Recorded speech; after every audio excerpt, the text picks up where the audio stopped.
गहरी सर्दियों की एक काली रात थी। ठंडी हवा हड्डियों को चीरती हुई चल रही थी। रामू, एक 25 वर्षीय युवक, अपने घर लौट रहा था। वह पूरे दिन खेत में काम करके थका हुआ था। रास्ता जंगल से होकर जाता था। जैसे ही वह जंगल के भीतर दाखिल हुआ, एक अजीब सी आवाज ने उसका ध्यान खींचा।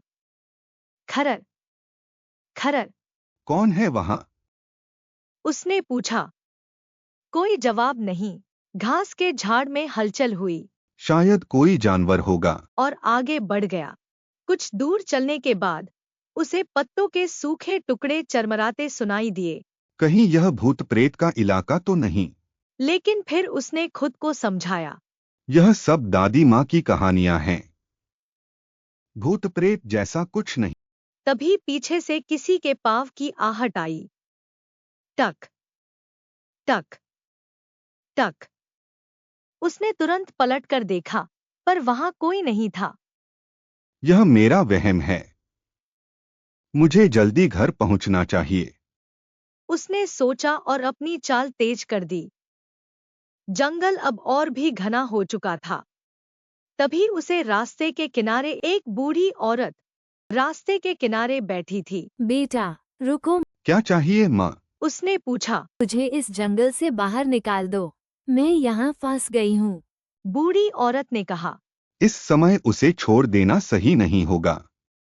ठीक है, मेरे साथ आओ। उसने कहा।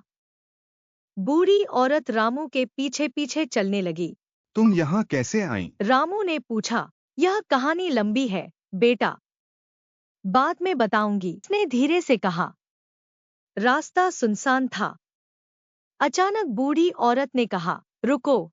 रामू रुक गया। उसने कहा, आगे एक खतरा है। औरत ने कहा। रामू ने डरकर पूछा। कैसा खतरा? जो दिखता है वो सच नहीं होता, बूढ़ी औरत ने मुस्कुराते हुए कहा। रामू को उसकी बात समझ नहीं आई। तभी अचानक पीछे से एक भयंकर चीख सुनाई दी। आह! रामू ने पलट कर देखा। वह बूढ़ी औरत अब वहां नहीं थी।